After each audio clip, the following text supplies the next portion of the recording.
네, 안녕하세요, 구독자 여러분. 오늘 새해 복 많이 받으십시오. 일단 병원연이 새해가 밝았습니다. 밝았는데 우리 여러분들 새해 진짜 복 많이 받으시고 하시는 일 만사형통하시기를 진심으로 기원드리겠습니다. 자, 올해 이제 바뀌는 부동산 제도들이 있는데요. 그거 좀 하나씩 보겠습니다, 여러분. 보시는 바와 같이 2026년 병원연 달라지는 제도 제가 이렇게 써놨죠. 일단 다주택자 양도세 중과가 만료가 되죠, 5월 달에. 근데 제가 볼 땐 연장할 가능성이 좀 있습니다. 그 부분은 이제 중과가 만사를 해결하는 어떤 방안이 아니기 때문에 매물 잠김 현상도 또 우리 예측할 수 있잖아요. 그래서 제가 볼 땐 조금 유예를 뭐 연장할 수도 있다라고 저는 보고 있습니다. 그리고 월세 세액공제, 세제 부분인데요. 세액공제 한도를 1,000만 원. 그리고 종부세 대상이 좀 늘었습니다. 뭐 아시는 것처럼 주택 보유자 중에 전체 비율로 하면요, 한 2.9% 됩니다. 2.9%인데 한 8만 명 정도 늘었다고 합니다. 그래서 세금은 한 140만 원 정도 조금씩 더 낸다고 평균으로 따지면 예년보다 좀 늘었습니다. 그런 상태입니다. 이 제도가 이제 되는 거고요.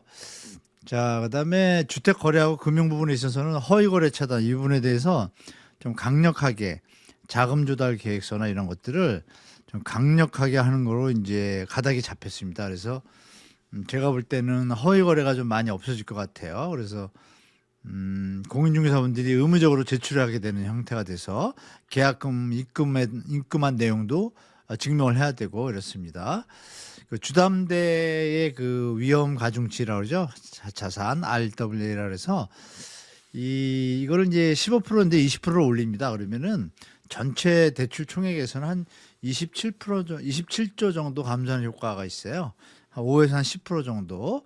그래서 대출 뭐 전체적으로 영향을 미치지는 않지만 올해 아마 정책 대출 금리는 발표를 아직 안 했는데 애초에 신정부 들어와서 예년에 비해서 한 반 정도로 줄이겠다 했기 때문에 사실 지난 3년 동안 너무 돈을 많이 풀었죠. 그것도 있죠. 그리고 소규모 정비 사업 하면 소규모 재건축, 소규모 재개발, 또 뭐 가로주택 정비 사업 이런 거 얘기하는 겁니다. 모아타운 안에 있는 모아 주택들이죠. 이것들이 이제 용적률 1.2배 조건이 있습니다. 기반시설 제공 시에 요거를 이제 올해부터 조금 완화해서 공급량을 좀 늘리도록 하는 제도가 시행되고요. 재건축 사업 이주자들한테 그 예전에 재개발만 했는데 재건축 사업 하시는 경우에는 이제 뭐라고 할까요? 그 이주비 대출을 받으니까 근데 금융 비용이 너무 과다하다 보니까 정부에서 일정 기준 이하 뭐 소득 5천에서 7천만 원 이하 뭐 이렇게 딱 정해놔서 무주택 이런 분들만 버팀목 전세자금 원래 하는 그 기준에 맞춰서 소득이 막 1억 2억 이러면 못 받고요. 이렇게 하는 것을 조금 이제 완화해서 조금은 재건축 사업에 도움이 될 것 같습니다. 자, 그리고 이 청년 지원 내용들이 좀 요번에 이 미래적금 요거 있지 않습니까? 이게 좀 볼만한 것 같습니다. 왜냐하면 이 6월 달에 출시하기로 했는데요. 6월 달에 출시해서 이게 정부 지원 이자가 6%짜리하고 12%짜리 있어. 이자가 되게 높죠. 그 한도가 한 3년인데 좀 이따 자세히 말씀드리고 이건 좀 준비하셨다가 우리 구독자분들 중에 자제분이 19살 넘으셨으면은 이거는 꼭 가입하십시오. 이거 정부의 뭐 이자 소득세 되는 거 있지 않습니까? 예금 나면 그것도 이제 비과세하면서 이 이자율이 좀 높습니다. 그래서 여러분들이 활용하시면 좋을 것 같아요. 그 청년 그 월세를 상시 지원한다. 중위소득 60% 이하에 대해서 여기 보시면 보증금 한 5% 납부되고 소득 자산 요건이 충족되면 됩니다. 그래서 요거는 주택도시기금 홈페이지나 기금 수탁은행 방문하면 되는데요. 요거 은행 몇 개가 있습니다. 그 우리은행부터 해가지고 그거 좀 이따 또 상세히 드리고 청년 전용 버팀목 전세 대출 요거 저리로 1%입니다. 이것도 올해 또그 청년들 위해서 청년은 34세까지입니다. 19세부터 그렇게 잘 활용하시면 좋을 것 같습니다. 그래서 이제 말씀드린 이 청년 버팀목을 받으러 가시려면 여기 보시는 것처럼 2026에서 28년까지 이미 계약이 돼 있어요. 제일 이제 오리지널이 이제 간사 우리은행이고요. 전국 일반 수단이 KB, NH, 신한, 하나 다 됩니다. 거의 근데 아시겠지만 이게 그 은행 직원분들한테는 사실 실적에 도움이 안 돼서 잘 친절하지 않는 경우가 좀 있어요. 근데 강력하게 얘기하시면 됩니다. 지역 일반 수탁은행, 대구은행, 부산은행, 청약저축수탁은행, 경남 IBK 이렇게 두 곳이 있습니다. 자, 그리고 다주택자 양도세 중과 말씀드린 것처럼 시장에 매물 잠기 현상이 좀 나올 것 같아서 이거는 제가 볼 때 좀 유의할 가능성이 좀 높아 보인다라고 말씀드릴게요. 그 주담대는 말씀드린 대로 10% 정도 간섭 효과가 있다 이렇게 말씀드리고, 자, 월세 세액공제는 좀 한번 읽어드릴게요. 이게 좀 필요한데 여기 보시면 총소득 8천만 원, 종합소득 종소세를 7천만 원 이하인 근로자인데요. 무주택 세대주만 되는 게 아니라 세대원도 됩니다.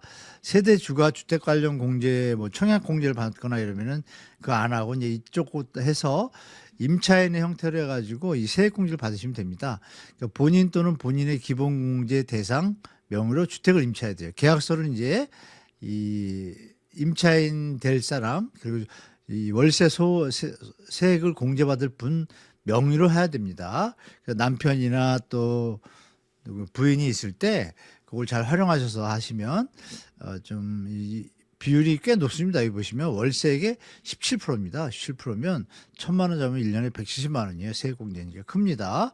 그리고 5,500에서 8,000만 원 이하는 15%. 뭐 크죠. 이것도 1,000만 원 만에 월세 내면은 15%면 150만 원이니까 한 달에 10몇만 원씩 세금 절약됩니다. 공제 대상 주택이 있는데요. 여기 보시면 주택 규모가 85이거나 비수도권은 이제 100까지 돼요. 기준 시가가 4억이니까 둘 중에 하나에 해당되면 됩니다. 세 자녀일 때는 100제곱까지도 가능합니다. 그 26년부터 그러니까 올해부터죠. 임대차 계약서 상의 주소지와 주민등록상 주소지 동일해야 되고 말씀드린 대로 17%가 있고 15%가 있습니다. 그래서 15%인 경우에는 이 중소기업에 취업을 하고 나서 그때 가입을 하고 그때부터 3년간 딴 데 안 가고 일대 이제 허용되는 게 이제 해당되는 거고 17%가. 그래서 요 두 개를 잘 활용하셔 가지고 월세세액 공제 받으시면 너무 좋습니다. 이런 서류들을 내면 됩니다. 크게 어려운 건 없습니다. 연말정산 때 이제 회사에 내면은 다 정리가 됩니다. 자, 그리고 말씀드린 미래적금인데 이것도 우리 구독자분들, 자녀분들한테 꼭 이렇게 권해주시면 좋을 것 같아요. 이 2023년도에 이거 나왔었잖아요. 청년 도약 계좌라고 5년형이에요. 이걸 만기가. 근데 지금 한 2년 7개월 지났죠. 이거를 전환할 수가 있습니다. 미래적금으로. 그래서 이것도 나중에 또 자세히 발표할 텐데 금융위에서. 근데 그 전까지는 아직 발표는 안 했어요. 6월 달 되면 발표할 겁니다. 그러면 기존에 있던 것보다 이자가 좋으니까 6에서 12%예요. 그래서 이걸 꼭 활용하시기 바랍니다. 그래서 지급 대상과 가입 조건이 있는데요. 개인 소득은 6천만 원이야. 이게 조금 이제 해당이 안 되는 분도 계실 텐데 해당되시는 분들은 무조건 하시고, 또 근로자가 아니라 소상공인도 됩니다. 연 매출 3억 이하, 가구 중위소득 200% 이하인 만 19세에서 34세 청년. 그러면 이거는 50만 원씩 넣었을 때 최대 2,200만 원 이자 비과세입니다. 그래서 정부가 6% 정도 지원해 주고 이걸 잘 활용해 가지고 또 기업에 해당되는 분들은 이제 12%까지도 되니까 잘 활용하시면 좋을 것 같습니다. 자, 청년도약계좌 미래 이렇게 보시면 5년짜리인데 이게 3년으로 됐고 여긴 70인데 50만 원까지 되고요. 납입액의 6에서 12%. 금리가 최대 이거는 16.9%가 됩니다. 12%를 추가해 주니까 최대 2,200만 원. 이건 5천까지고 액수는 좀 작죠. 이걸 좀 자녀분들한테 잘 활용하시면 좋을 것 같습니다. 그래서 보시면 말씀드린 대로 200% 이하인 연소득 6천만 원 이하 소득자, 연매출 3억 원 이하인 소상공인, 그리고 이제 6천이 넘어서도요 7,500까지도 가입 가능합니다. 이때는 이자 6%하고 12%짜리는 아니고 비과세 혜택만 적용됩니다. 만기는 3년이고요. 납입 한도 최대 50만 원. 정부 지원 비율이 말씀드린 대로 6%짜리, 12%짜리가 있어요. 별도 소득 기준을 충족한 중소기업 재직자, 영세 소상공인은 우대형 12% 대상입니다. 그래서 우리 소상공인 구독자분 중에 계시면 꼭 활용하시면 좋을 것 같습니다. 취업 6개월 이내에 청년 미래적금 가입 및 3년 근속 요건 200% 이하. 이렇게 되어 있습니다. 금융위원회 청년 정책과가 있어요. 전화번호 있죠? 여기 궁금하시면 전화하셔 가지고 꼭 활용하시기 바랍니다. 이건 지금 하는 게 아니라 6월 달부터 준비하셨다가 하시면 됩니다. 그리고 이제 정부가 1월 2일 날 본격 출범을 했습니다. 뭐가 출범했냐면 주택공급추진본부라고 해서 출범을 했어요. 특별히 일반 분들 입장에서, 우리 구독자분들 중에서 특별히 이 조직이 어떻든 간에 공급에 대한 게 확실히 신호가 나오면 더 좋은데, 제가 여러 번 말씀 올렸지만 해당 분양가입니다. 이거 북치고 장구치고 하면 뭐합니까? 여러 번 말씀 올렸지만 적정한 분양가, 국민 세금으로 여러 번 말씀드렸죠. 이걸 해야 되는데, 이거를 저는 계속 권유하고 있지만 이번에 어느 정도까지 될지 지금 제가 볼 때 1월 중순이나 한 25일 정도 전에 좀 발표할 것 같은데요. 정부에서는 너무 급하게 하지 말고 똘똘하게 피부에 와닿게 여러 가지 애쓰고 있는 건 아는데, 여기 보시면 신설이 있습니다. 공공택지 지원과 이렇게 있고, 예전에 있던 거를 한 군데 이렇게 모아놓은 겁니다. 그러니까 업무의 효율성을 위해 가지고. 이게 중요한 게 아니고, 정비 사업 해봤자 늘어나는 가구수 별로 없습니다. 신도시가 제일 늘어나는 가구수가 많은 거고, 그리고 블록 개발이라고 해서 제가 여러 번 말씀드렸는데, 이런 얘기 한번 들으셨잖아요. 서울에 단독 빌라가 한 120만 채 됩니다. 용적률 30%만 올리면요 36만 채 집이 나옵니다. 그럼 정부가 이 주택기금을 활용을 해서 그 다세대나 빌라 소유주들한테 지원을 해주면서 공급량을 늘릴 수도 있잖아요. 용적률을 좀 올려서. 이런 방법을 써야 된다고 여러 번 올렸는데, 이번에 좀 얘기가 나왔더라고요. 블록형. 근데 중요한 게 뭐냐면, 잘못하면 또 투기 바람이 붑니다.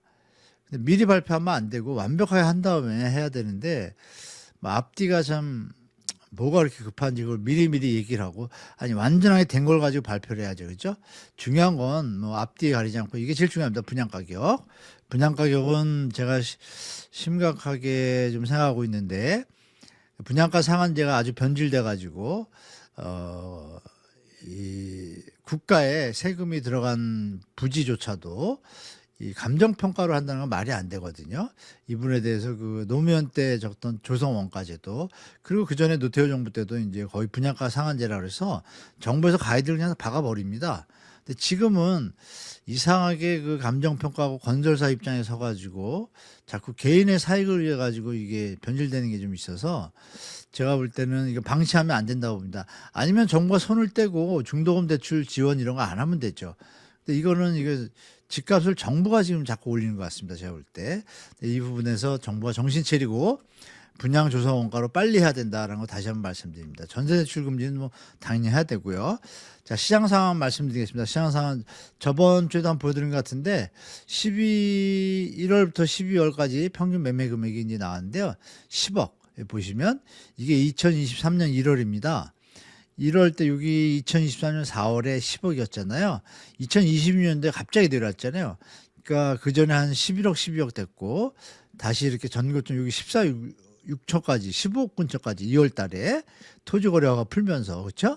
그랬다가 좀 조용해지면서 지금은 이제 거래량도 줄었지만 이 평균가가 하는 의미도 있습니다. 제가 볼 때. 이 얘기 뭐냐면, 거래된 것들의 평균 가격이니까 전체적으로 몇 개 단지가 올라가지고 평균가를 높이고 있지만 전체적으로는 그런 상황이 아니다라고 우리가 볼 수 있겠죠. 자, 강남 4구 거래량은 예전에 말씀드린 것처럼 여전히 이제 요건 12월이라서 조금 더 가봐야지 한 요 정도 올 것 같아요. 이렇게 강남구 요건 한 요 정도, 송파구도 한 요 정도 좀 올라올 수 있겠죠. 그리고 강동구는 좀 많이 줄었어요. 96인데 지금 한 달 남았으니까 요 정도 그래서 150개, 200개까지 나올 것 같지만 예전에 비하면 많이 줄었죠. 강동구가. 너무 많이 오르다 보니까 그런 것 같고, 송파구도 마찬가지로 줄었고 이렇습니다. 그래서 거래는 분명히 급감했습니다. 그래서 1월 달부터 이제 2월 달 이때 또 이제 공급 부족 같고, 근데 6개월 동안 계속 들어왔잖아요. 1년 내내 공급 부족. 그거 이미 됐을 수도 있습니다. 그래서 제가 올 때 12월 거래량이 이제 1월 달까지 신고를 하잖아요.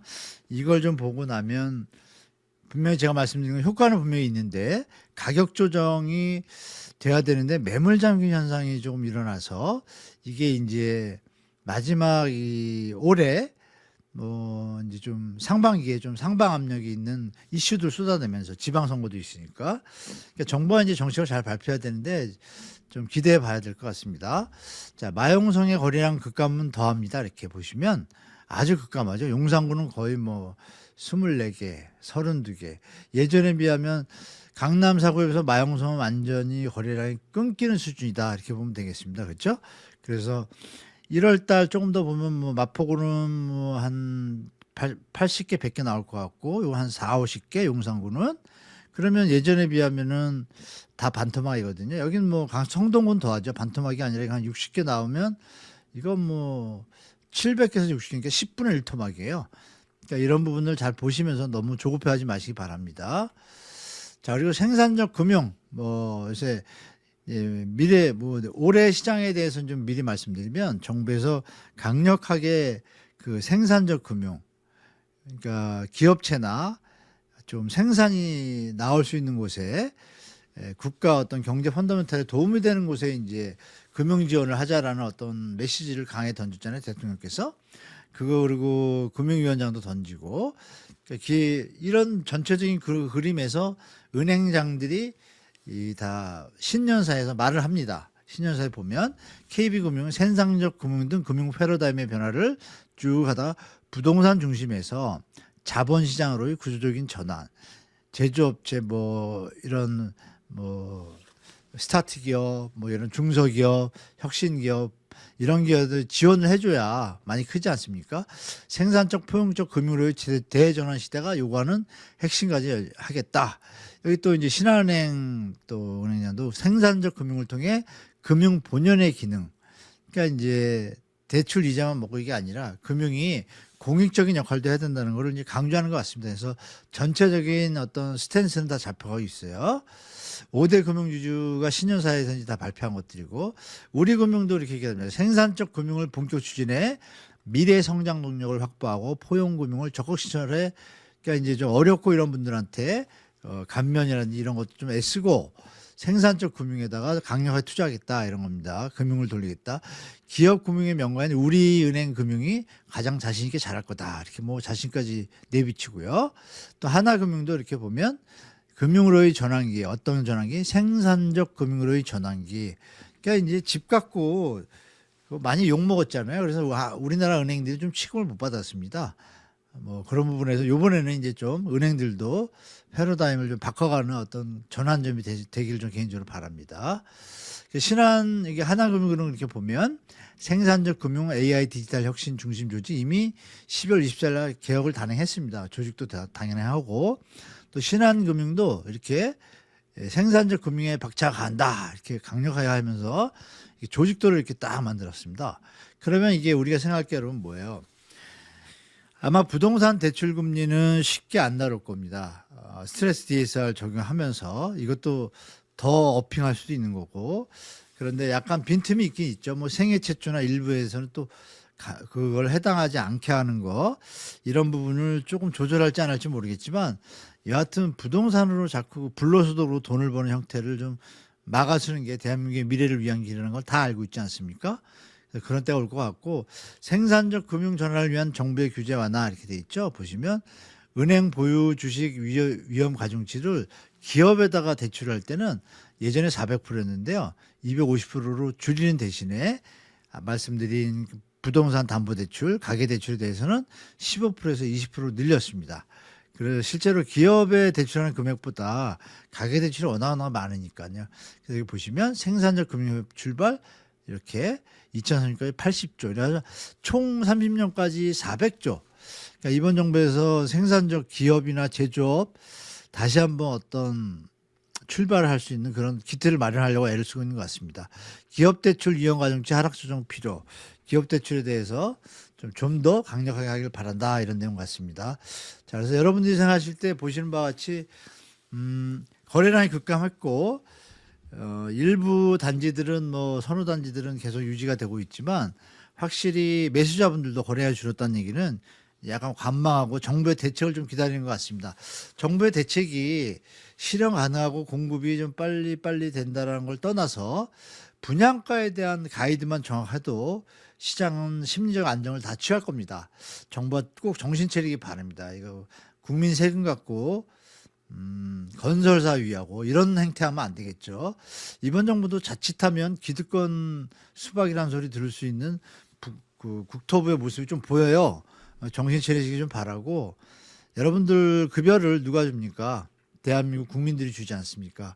그러면 신념과 철학을 가지고 청년들과 미래와 또 무주택 또 세대주들을 위해서 애를 써야 되는 건 뭐 당연한 일이겠죠. 여하튼 병원년 새해 2026년 말이 달리는 모습 뭐 백마든 흑마든 잘 달리잖아요.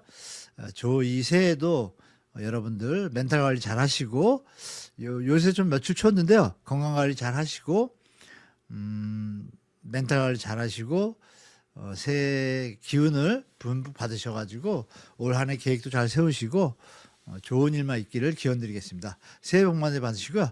오늘 영상 시청해 주셔서 감사드립니다. 감사합니다.